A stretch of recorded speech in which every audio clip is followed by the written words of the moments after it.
Hi guys, CodeTutor here and my name is Anil Deshpande.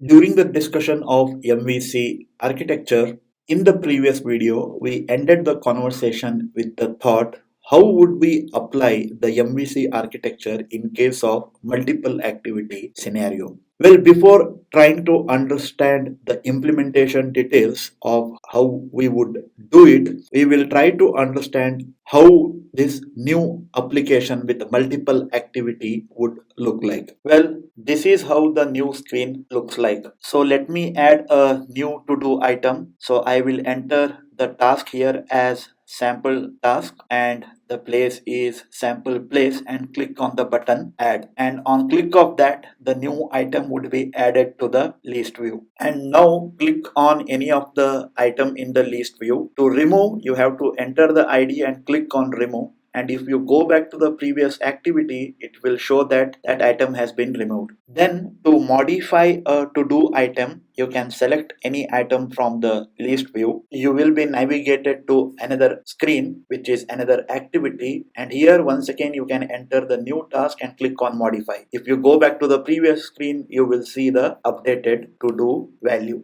Well, if you recall, in the earlier case, you had a model with all the necessary functionalities, and then you had a view, and then of course you had a controller. I hope that you are already familiar with the MVC architecture that we have implemented in the previous videos. Now, with the modified screen in which we only have a add button and a list view where we are showing all to-dos, now there is no need for update view on remove, and in the same way update view on modify is not needed anymore. And also the corresponding controller functionalities on remove button clicked and on modify button clicked are also not necessary. The existing view and the controller will have to be modified by removing these two functionalities.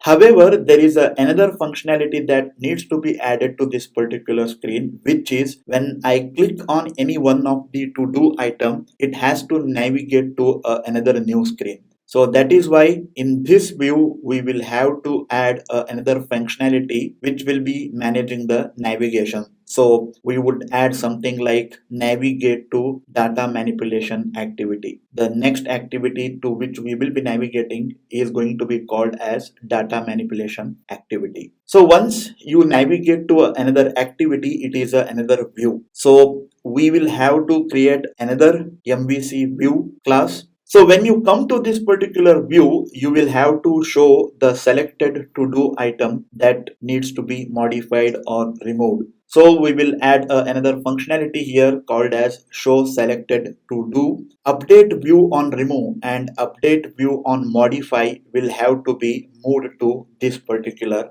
view. And of course, if at all any errors happen, you have to show the errors. So let's have that as well. So it is not suffice that you only have the view, you have to have a corresponding controller as well. So you will create another controller class, and here in this particular controller class you will be adding on remove button clicked and on modify button clicked, which were earlier present in the previous controller. And then of course you would like to also have on view loaded to initialize the view when the screen comes to the foreground. So if you pay attention, number of views and controller got increased. There is actually one-to-one mapping between view and controller, and this is something that you will observe in any MVC design pattern. For every view, typically you have a corresponding controller. However, there are no multiple instances of model. Model is always a shared class or a shared resource. So having understood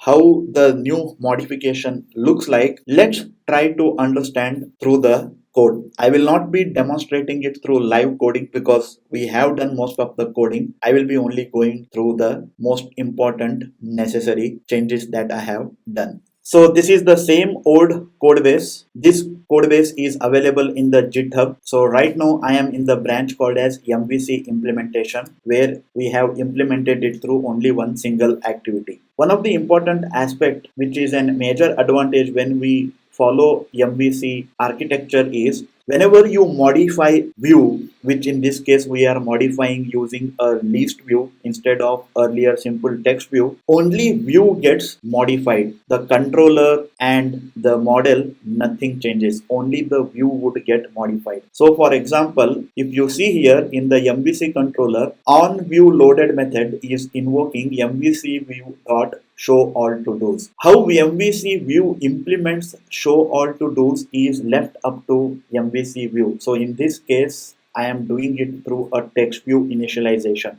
However, if at all I am going to use a recycler view, the code in the view only changes. Here I would be using a recycler view adapter and setting the adapter with the list view. From the controller point of view, nothing changes. All it will have to do is just pass the appropriate arguments and invoke the appropriate method. It is up to MVC view how it wants to show the view. So let me change the branch now. I have another branch called as multiple activity MVC implementation.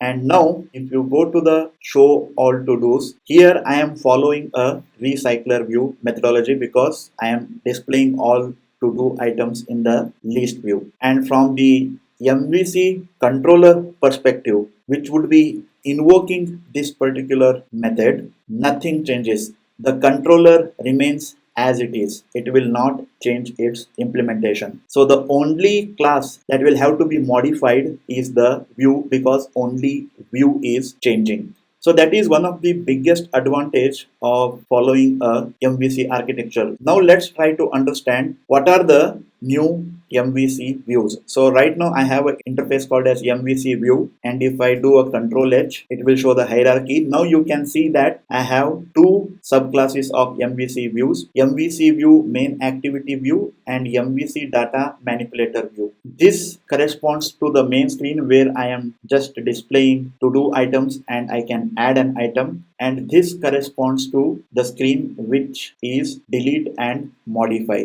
And if you go to the data manipulator view implementer, this particular class now implements show selected to do, show error toast, update view on review, and update view on modify. So if you go back to the hierarchy, data manipulator screen, which implements this particular interface, which is MVC data manipulator view, and it has got update view on modify and remove. And now we also have two controllers. If you see here, now I have controller called as MVC controller, and if I do a hierarchy check, I have now MVC data manipulation controller, which has got methods like remove and modify, and then the MVC main activity controller will have only add button clicked functionality. This exactly shows what I had discussed earlier few moments back, where now for each screen you have a controller and a view. And in the MVC main activity controller, I have a method called as on to do item selected, which invokes navigate to data manipulation activity. So this is the method which is actually doing the functionality of navigating from one activity to another activity. As you can see here, it is using the intents and all the regular ceremony of moving from one activity to another activity. So what I suggest is you download the source code and debug the application and try to understand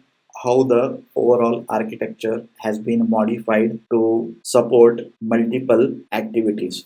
I also have another branch which is called as Fragment Mvc Implementation, which basically talks about instead of two activities, if we had implemented the same functionality using fragments, how the MVC would have slightly got modified. So I suggest that you go through this branch as well. The link to this particular branch is also provided in the description section below. So I want you to basically go through three branches. One is MVC implementation, which is a normal case, and then you have multiple activity MVC implementation, which is a two activity, and then you have fragment MVC implementation. So if you go through all these three different branches of the code from the GitHub, you should be able to basically understand how the same MVC can slightly be modified to support different ways of implementing MVC. That brings us to the end of this particular video. Don't forget to like, comment, share the video and subscribe to the channel. Take care. Bye.